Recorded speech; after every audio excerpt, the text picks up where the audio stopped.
Bonjour à toutes et à tous et bienvenue sur Territoire, le podcast de Valenciennes Métropole qui donne la parole à celles et ceux qui font de notre communauté d'agglomération une terre de rencontres, d'échanges et de partage. Je suis Émilie Clément, chargée de communication et je suis accompagnée de mon collègue David Noto, directeur de l'accompagnement des entreprises au sein du service développement économique de Valenciennes Métropole. Bonjour David Noto. Bonjour. Aujourd'hui, vous l'aurez compris, nous allons parler d'entreprise et d'implantation d'entreprises. Bienvenue et bonne écoute. Alors si je vous parle d'alpha-thérapie ciblée, ça n'évoque pas forcément grand-chose et pourtant c'est une technologie très prometteuse pour développer de nouveaux traitements encore plus efficaces contre certaines formes de cancer. Bonjour Guillaume Porche. Bonjour Émilie. Vous êtes responsable projet chez Oranomed, le laboratoire de haute technologie. Alors j'ai repris quelques mots issus de l'interview que vous avez accordée à notre magazine, le Val Métropole, pour introduire le sujet de cette émission, à savoir l'implantation d'Oranomed sur le parc d'activités de la vallée de l'Escaut, appelé aussi PAV 2, n'est-ce pas Davy ? C'est ça, exactement. À Onnain. Guillaume, pouvez-vous vous présenter ? En quoi consiste votre mission ? Quels sont vos objectifs quotidiens ? Oui, donc je suis effectivement donc chef de projet pour un projet qui s'appelle le projet ATLab, qui signifie donc laboratoire d'alpha-thérapie, qui est un laboratoire de production de radiopharmaceutiques et qui, comme vous l'avez indiqué tout à l'heure, aura vocation à produire des médicaments contre le cancer. Donc Oranomed, c'est une biotech qui fait partie du groupe Orano. Une biotech, c'est ? Une biotech, c'est une entreprise dans le domaine de la santé qui se veut assez innovante. Et Oranomed, avec les traitements qu'il développe actuellement dans le domaine de la radiothérapie ciblée ou radiothérapie interne vectorisée, voilà, fait partie du monde de la biotech. Oranomed est implanté aux États-Unis également. C'est une entreprise. Donc Oranomed, donc c'est une entreprise française. Qui fait partie du groupe Orano, anciennement Areva. Oui. Et Oranomed, c'est une centaine de collaborateurs qui sont répartis pour moitié aux États-Unis et pour moitié en France, avec des activités de développement aujourd'hui sur donc des traitements de radiothérapie ciblée, et puis déjà des activités de production de ces traitements contre le cancer dans le cadre d'essais cliniques. Alors bien que on en parlait juste un peu avant l'enregistrement, mais bien que la recherche en oncologie ait fait d'énormes progrès ces dernières années, les besoins médicaux pour une large palette de cancers restent non couverts, c'est bien ça ? Oui, absolument. Aujourd'hui, il y a beaucoup de traitements qui existent contre le cancer, mais malheureusement, il y a encore beaucoup de formes de cancer pour lesquelles aujourd'hui, il n'y a pas de thérapie efficace. Et donc, aujourd'hui, il y a des besoins médicaux qui ne sont pas couverts. Et Oranomed, par ses traitements de radiothérapie, souhaite et espère combler ces manques. Votre approche, mieux connue sous le nom d'alpha-thérapie ciblée, ouvre des perspectives prometteuses pour les patients actuellement en impasse thérapeutique. Alors l'alpha-thérapie ciblée, c'est... Alors, l'alpha-thérapie ciblée, ou si on peut l'appeler donc la radiothérapie interne vectorisée, ça consiste à cibler et détruire des cellules cancéreuses. Alors, je vous explique très rapidement la manière dont ça fonctionne. Les cellules cancéreuses, elles expriment un antigène spécifique. Et donc, Oranomed, ce qu'on fait, c'est qu'on vient fabriquer un traitement qui est constitué à la fois d'un radioisotope. En l'occurrence, pour Oranomed, c'est le plomb 212 qui émet des rayons alpha qui peuvent détruire des cellules cancéreuses. Un radioisotope, c'est un élément radioactif. Oui. Donc, le plomb 212 qui émet des rayons alpha, qui sont des rayons très intéressants parce qu'ils ont une très courte distance, mais ils ont beaucoup d'énergie. Donc, ils sont très efficaces pour détruire les cellules cancéreuses. Et on vient fixer ce radioisotope à un anticorps ou un peptide qui a cette capacité à reconnaître les cellules cancéreuses. D'accord. Donc, on associe l'efficacité d'un radioisotope comme le plomb 212 avec une forme de tête chercheuse, un anticorps qui, lui, va venir spécifiquement se fixer aux cellules cancéreuses. Donc on a un traitement à la fois qui est efficace et ciblé. En tout cas, c'est la technologie qu'on a développée et qu'on a commencé à mettre en œuvre et déployer dans le cadre d'essais cliniques. On évoquait aussi avant l'enregistrement le fait que ce soit plus des cancers hormonaux en ce qui concerne votre alpha-thérapie, votre traitement plutôt. Aujourd'hui, le Oranomed a ce qu'on appelle un pipeline, c'est-à-dire un ensemble de traitements et de médicaments qui sont en cours de développement. Certains sont plus avancés que d'autres. On a par exemple un traitement qui s'appelle AlphaMedix, qui est en essai clinique de phase 2 aux États-Unis. Aujourd'hui, c'est notre traitement le plus avancé, notre produit le plus avancé. Et lui, ce traitement, il est vocation à traiter des patients qui sont atteints de cancers neuro-endocriniens. Et après, on a d'autres... Neuro-endocriniens sont les hormones, c'est ça. Effectivement. Et ensuite, on a d'autres traitements où on est en essai de clinique phase 1 ou préclinique pour d'autres typologies de cancers, par exemple des cancers de la prostate ou autres. Oui. Oranomed est spécialisé en médecine nucléaire, c'est ça ?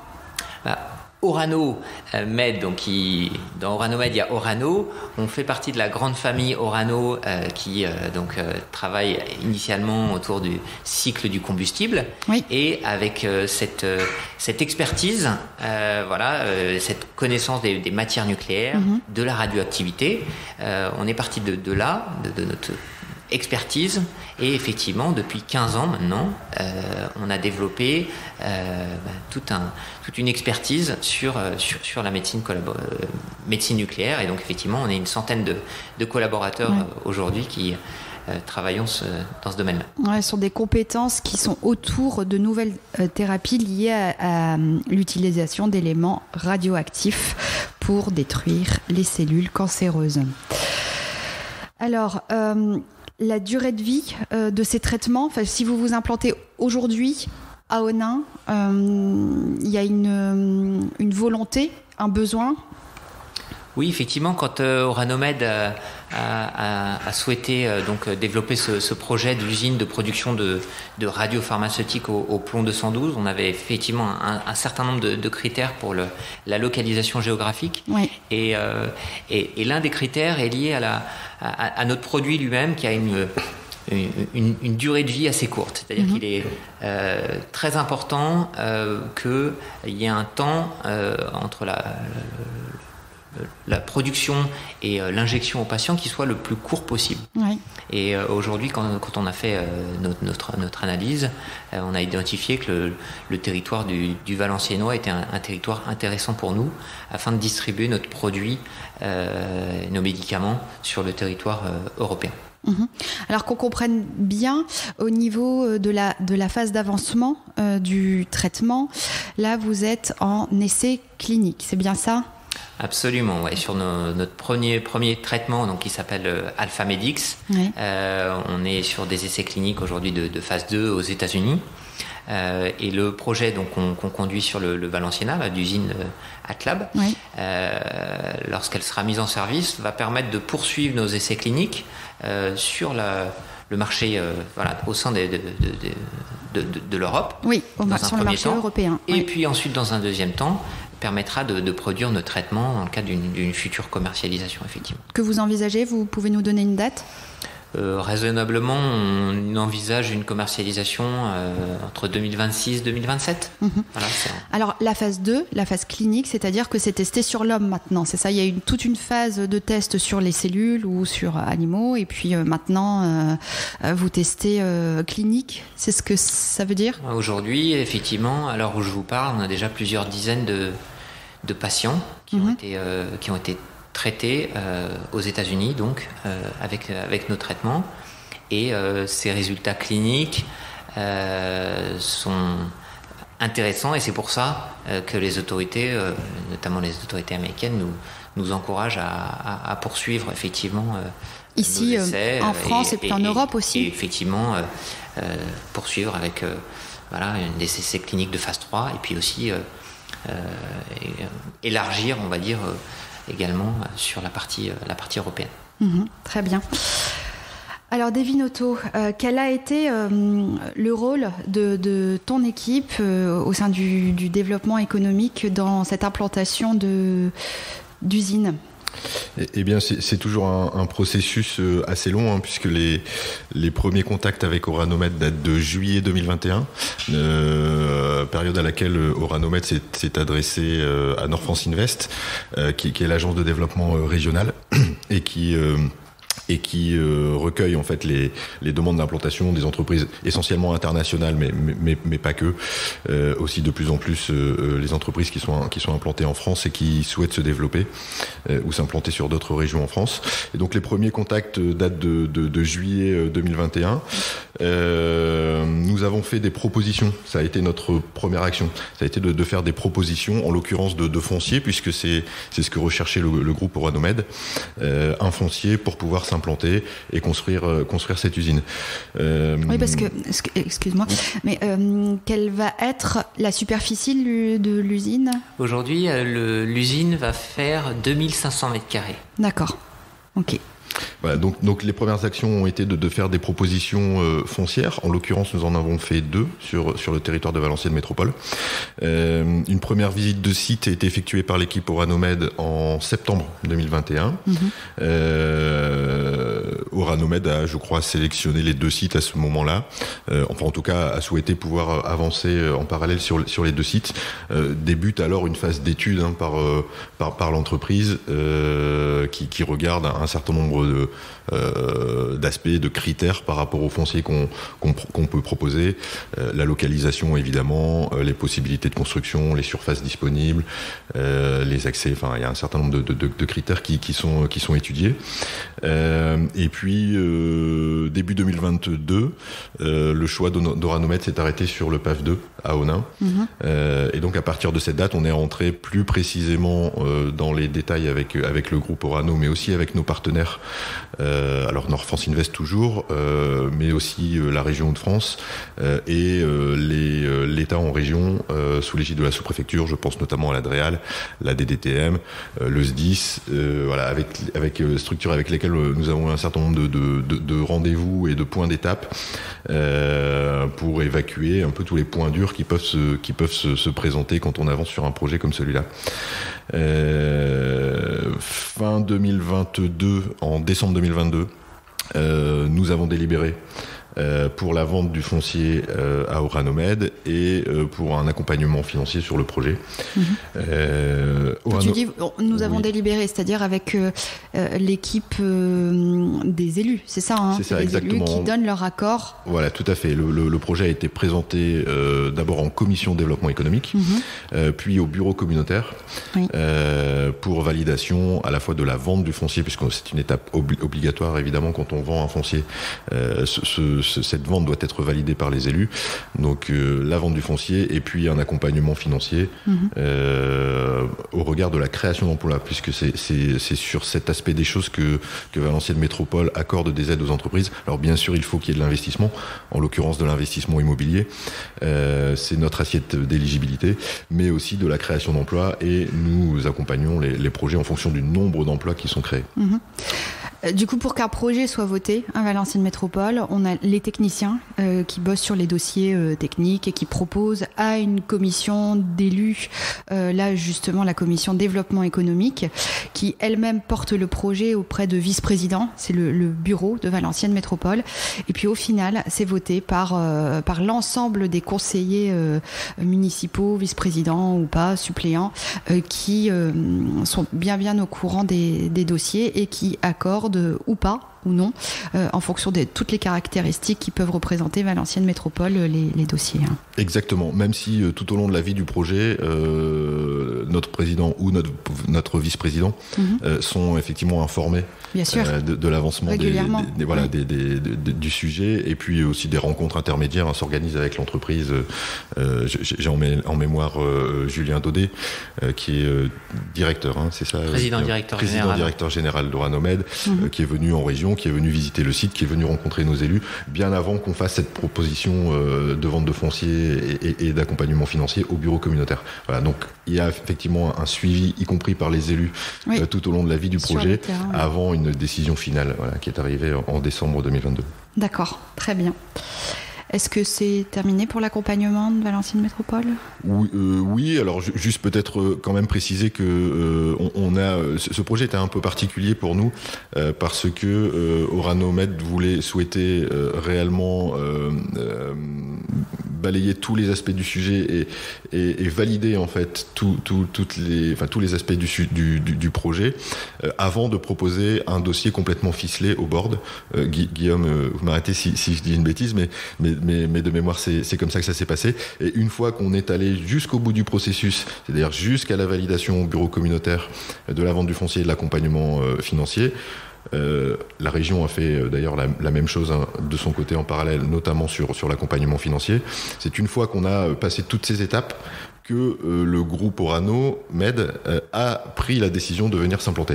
Et ce qui est assez exceptionnel, parce qu'en général, on a plutôt une décision d'implantation avant de présenter le dossier aux élus, parce qu'effectivement, il y a toujours un risque sinon que le projet ne se fasse pas.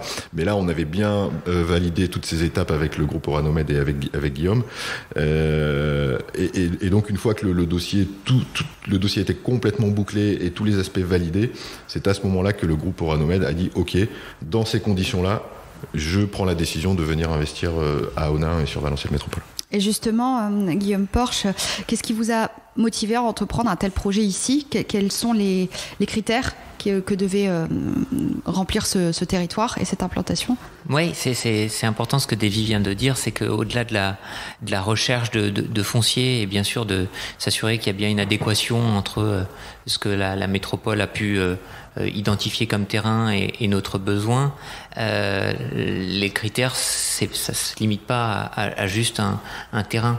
Ce qu'Oranomed a souhaité, ce dont Oranomed a souhaité s'assurer aussi, via notamment des rencontres avec les élus locaux, au niveau de la métropole, au niveau de la mairie d'Onnaing, c'était d'être certain effectivement qu'on était dans un territoire qui avait une vraie politique de développement économique, allait pouvoir nous accompagner jusqu'au bout et même, j'ai envie de dire, y compris pendant la phase d'exploitation. Et je dois dire que moi j'ai découvert dans ce territoire une vraie politique de développppement économique, d'accompagnement, beaucoup d'écoute. On a eu des vraies questions sur mais que cherchez-vous, de quoi avez-vous besoin, et moi j'ai trouvé ça c'était très très intéressant. Et là on est derrière nous, il y a un chantier de construction. La métropole nous accompagne aussi sur des aspects très pratiques et voilà. J'en profite pour les remercier du coup. C'est une chouette équipe, oui. Oui, c'est vrai que je profite aussi de l'occasion. C'est vrai que là, j'ai parlé beaucoup de la phase amont, mais on a aujourd'hui au sein de l'équipe développement économique le service aménagement qui a pris le relais sur des sujets effectivement techniques. Alors on peut pas s'imaginer tout ce que ça peut poser comme petite problématique. Mais il y en a, oui. Mais il y en a. En passant par les conditions météorologiques, le manque de matériaux, des choses assez réjouissantes pour les collègues. Oui, d'accès à la parcelle. Parce que c'est vrai qu'on a des parcelles qui sont sécurisées, mais qu'on doit ouvrir le temps du chantier. Alors ça pose des questions d'organisation, tout simplement, ou d'accès plus physique même à la parcelle, puisqu'on a une noue à passer. Bon, là, donc depuis quelques semaines maintenant, voire quelques mois, l'équipe aménagement du service développement économique a pris le relais. Même si on reste, nous, on assure une sorte de suivi commercial en fait du projet, mais c'est vrai qu'on n'est plus trop impliqué maintenant en termes. J'entends l'équipe accompagnement des entreprises, en tout cas, n'est plus trop impliquée sur le projet, parce que le relais a été pris par. On peut peut-être les citer, ça leur fera plaisir, et puis ça permet de mettre aussi un nom derrière au moins quelques personnes de l'agglo. Eh ben complètement. Je pense à Maxime Sauvage qui accompagne au quotidien techniquement l'entreprise, et donc qui travaille sous la responsabilité de Fabienne Millet, qui est la responsable du service aménagement. D'accord. on leur passe un petit bonjour.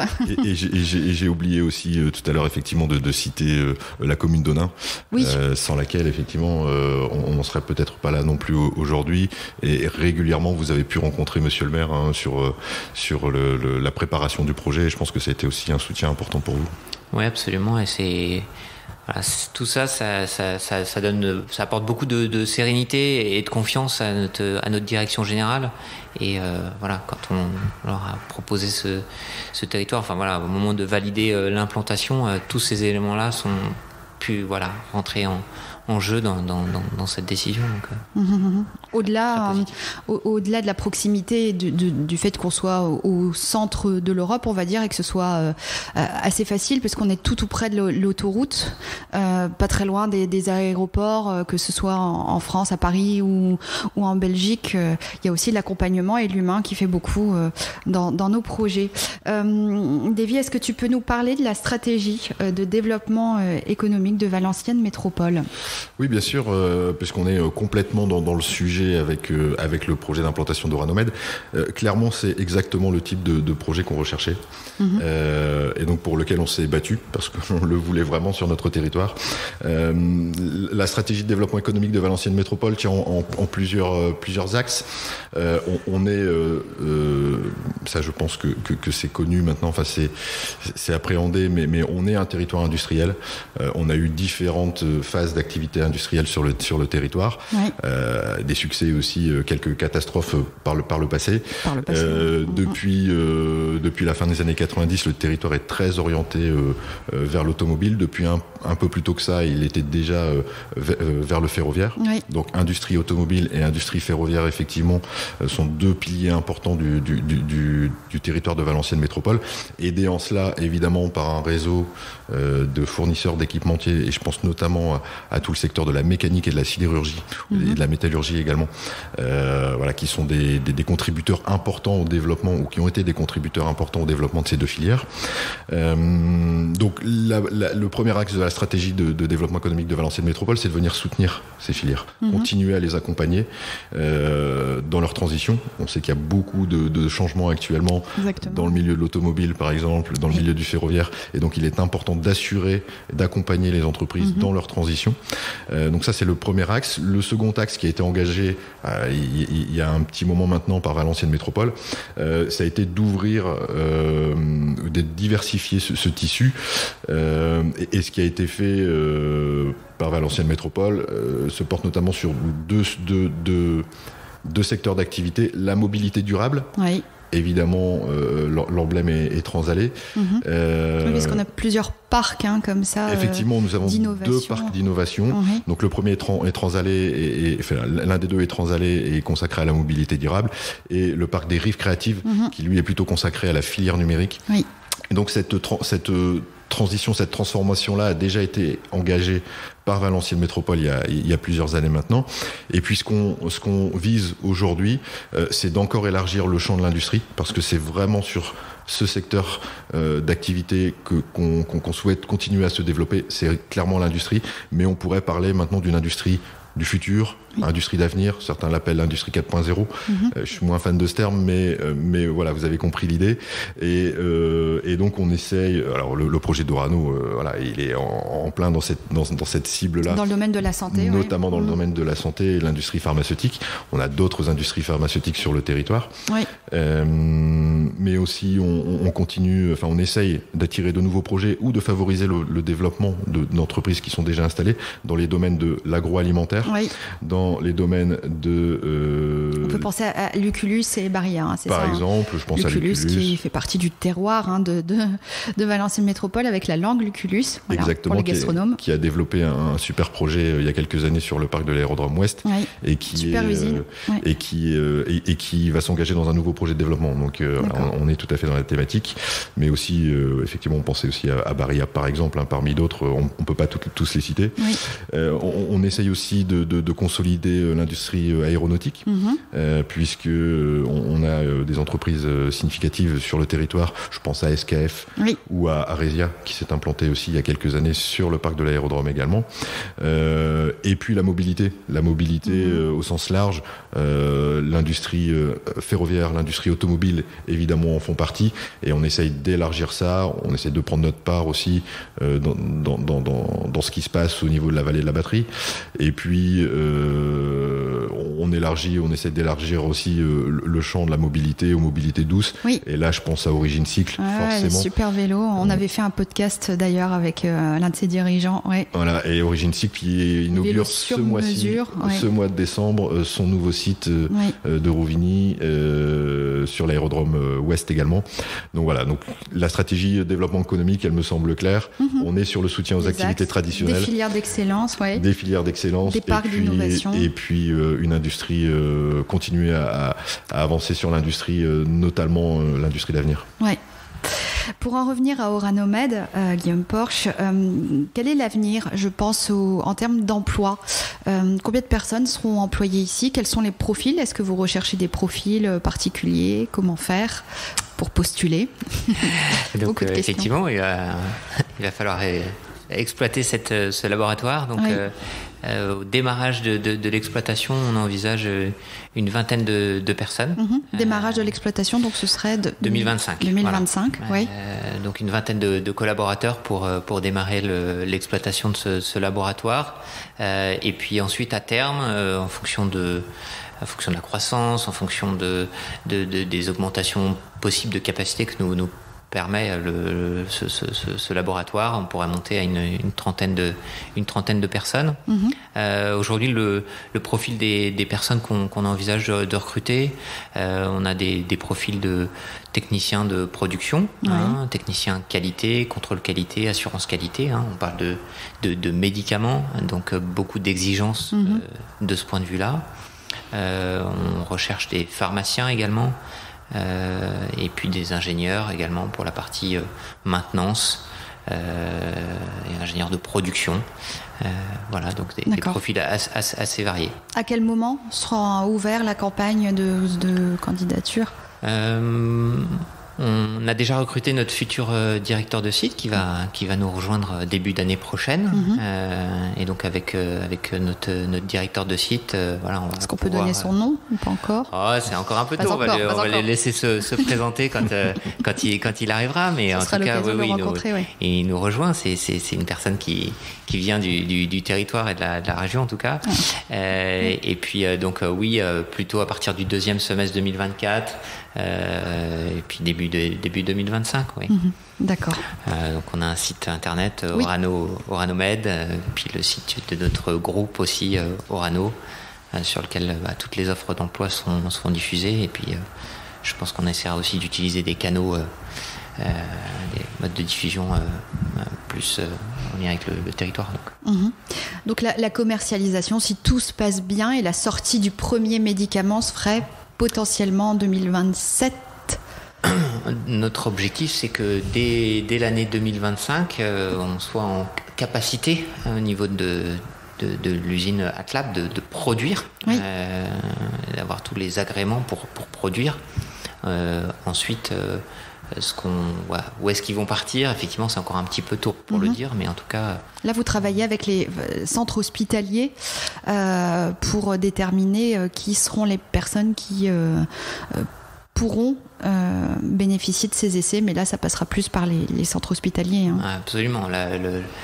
Notre projet, le laboratoire Atlab, c'est une usine de production de médicaments, et nos traitements vont partir vers des centres hospitaliers, donc à destination des médecins qui, eux, auront effectivement la responsabilité de gérer la partie avec le patient et d'injecter, on va dire, notre traitement à leurs patients. D'accord, très bien. Est-ce que vous avez des choses, l'un et l'autre, à ajouter? Ou est-ce que ça a été complet? Juste peut-être quelques remerciements complémentaires par rapport à ce que j'ai fait tout à l'heure. Mais évidemment Olivier Delattre qui a suivi le projet. Olivier Delattre qui est donc le directeur général adjoint à l'économie à Valenciennes Métropole, qui a suivi aussi le projet depuis le début et qui est vraiment le lien entre la direction générale, les élus et les équipes. Et puis aussi j'aurais une pensée pour Olivier Charras qui est le chargé de mission, enfin qui est pas chargé de mission, qui est chef de projet. Alors j'ai plus son titre exact en tête, mais directeur de projet. Voilà, directeur de projet à Nord France Invest et qui a aussi suivi le projet pour le compte de la région. Et puis qui nous a accompagné clairement. Il est notamment spécialisé sur tous les sujets liés à la santé et à l'agroalimentaire, et donc il a été aussi d'une aide précieuse sur l'accompagnement de ce projet. Et puis juste un dernier mot pour Lorenzo Cristante aussi, qui a accompagné le projet pour la région, notamment sur le volet financement. Parfait. Guillaume Porche. J'ai effectivement eu l'occasion de remercier donc la métropole, la mairie d'Onin.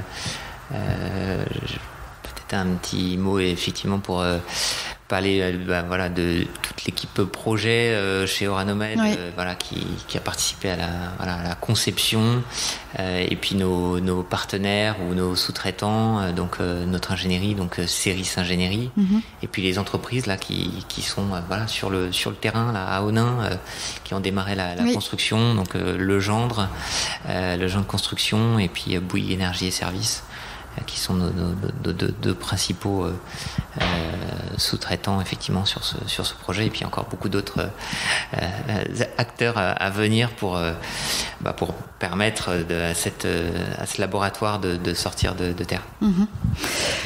Merci Guillaume Porche pour cet entretien. Valenciennes Métropole est très très heureuse de vous accueillir sur son territoire. Merci David Noto, à toi et à ton équipe d'avoir permis une telle implantation. Merci aux équipes du développement économique et plus particulièrement à notre collègue Nadia Segar qui est chargée de promotion et attractivité économique. Elle nous a mis en relation et elle m'a permis du coup de vous rencontrer tous les deux sur ce sujet. Pour ne rater aucune de nos actualités, je vous invite à suivre Valenciennes Métropole sur les réseaux sociaux. Nous sommes présents sur Facebook, Instagram, LinkedIn, YouTube, Twitter. Vous pouvez partager cette émission autour de vous pour valoriser les femmes et les hommes qui font la richesse de notre territoire et pour donner un peu d'espoir aujourd'hui dans la lutte contre le cancer. Je suis Émilie Clément, chargée de communication pour Valenciennes Métropole, et vous avez écouté l'un des épisodes du podcast Territoire. À bientôt. Au revoir.